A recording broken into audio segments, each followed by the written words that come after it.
Welcome back to Mustache Moto. It's Ben. Today we're going to continue our series for newer riders and we're going to continue talking about tires. But today we're going to talk about what to do when you get a flat tire, you get a screw, a nail, you get something in your tire and you got to fix it.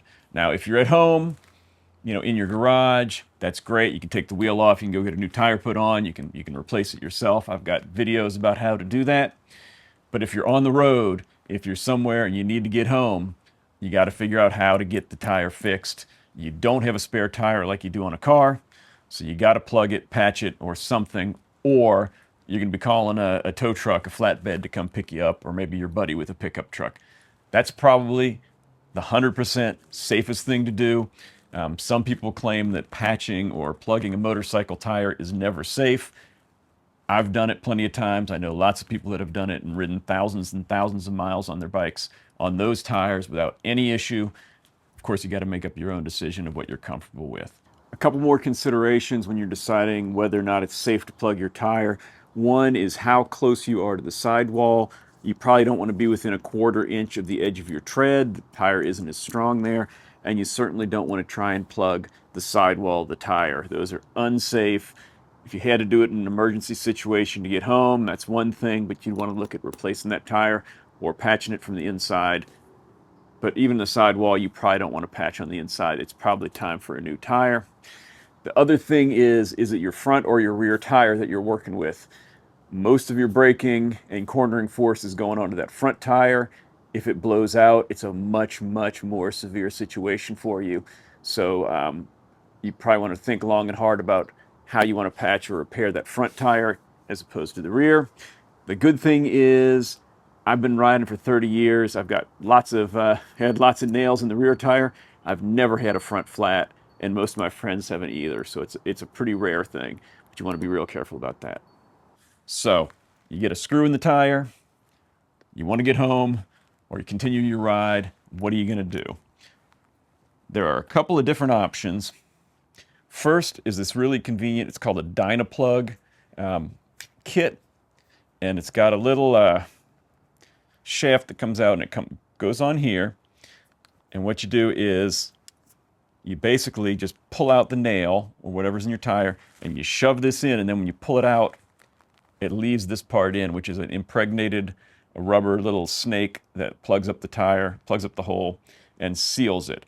Now, this is kind of like a mini version of what I'm going to show you next, but the great thing is you don't have to ream out your tire. It's really quick. You don't have to enlarge the hole that's already there. So it's just a quick get and go. But the problem with this is if you pick up something big, I picked this up one time in my tire.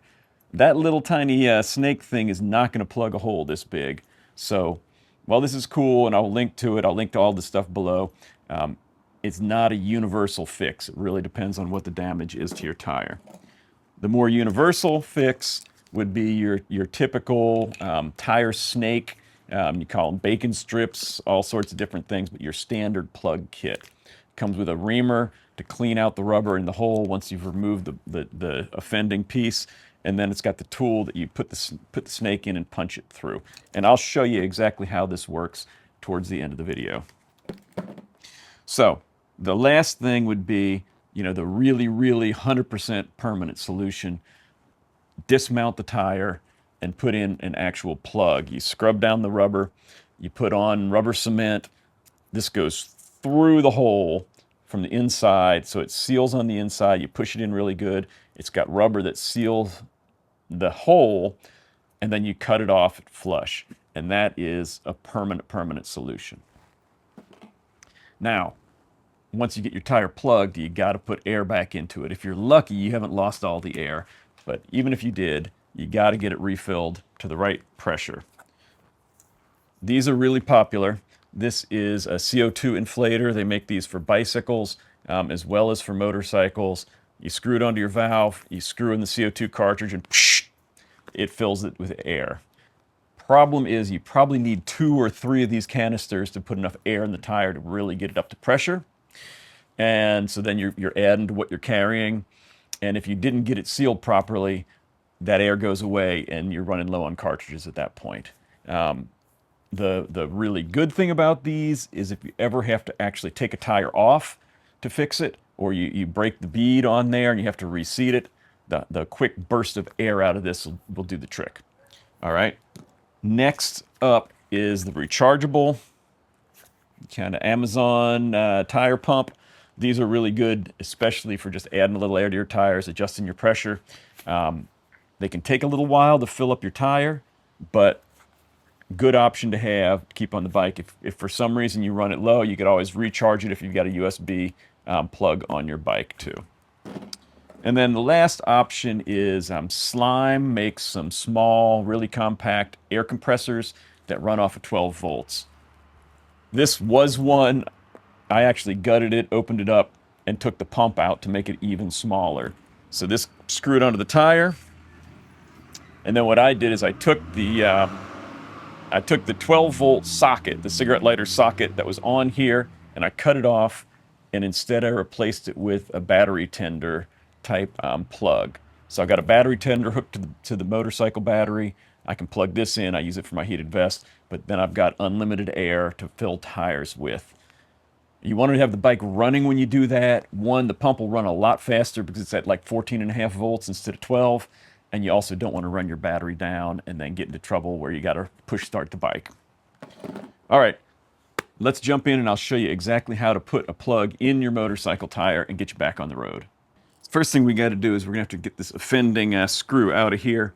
I keep a pair of vice grips in my toolkit. We're going to grab that and yank it out. If you got pressure in the tire still, put your finger over it. You want to hold as much air in there as you can so that it doesn't leak out, because that just means longer time of pumping the tire back up. So hold as much pressure in as you can. The next thing we're going to do is use the reamer, but I can put my motorcycle glove on first because it's kind of tough. It takes a lot of force, especially with these screwdriver style ones. You can get ones with a T-handle that work a lot better, but they take up more room. So I'm going to use this one. I'm going to slide that in, and you're going to work it in and out and clean that hole out and open it up a little bit. Now, how hard it is to jam in there depends on how big of an object was in there. You know, if you got that really huge screw, it's probably not going to be too hard. So get it nice and clean. Then leave this in here. That's going to hold some air in again, right? I already went ahead and put the snake on here. You just kind of feed it through the opening. And then what we're going to do is we're going to use some rubber cement. And that's going to help lubricate it because it takes a lot of force to jam this thing in. And we're going to push it in about to here. And then we're going to yank it back out. And that's going to leave it in the tire and seal the hole. So, open this up. Get some rubber cement on here. Get it on the metal. Then I'm going to put it on the hole. All right. Take this out and force this in. And then back out. All right. I probably pushed it in a little too far, but it looks like it's sealed pretty well. The last step, take a razor blade and cut that off flush. I always keep razor blades in my toolkit too. They're handy for lots of stuff you might not want to get your knife messy with. All right. You should be sealed. Let it sit for 5 or 10 minutes, air your tire back up, and then if you've got soapy water, put a little soapy water on there. If you don't, maybe spit on it, make sure there's no bubbles. If there's bubbles, it means it didn't seal properly. You can actually just push another, ream it again, and just push that plug into the tire if you have to, and then set a second one. Otherwise, you should be good to go. I like to maybe ride 10 or 15 miles and pull over, check my pressure again to make sure it's not leaking, didn't work its way loose. And at that point, it should be permanent. So 2 things I forgot to mention in the last motorcycle tire video. I wanted to add them in here real quick. One is when you buy a brand new set of tires, you're excited, you want to get out there and really thrash them and see how good they are. But for the first 100 miles, be kind of careful on them because there can be a slick release compound. That's part of the manufacturing process when they mold the tire. And that can be a little bit slicker than you're used to than the tire will be once it's broken in. So about 100 miles, take it a little easy. Don't dive into turns, no panic stops, and you'll be good to go. The other thing I want to mention is how old your tire is. And the way you can find out, there's an oval on your tire that's got a date code. Turn this around and shoot it on the video here. All right, you see this right here? Focus in on that.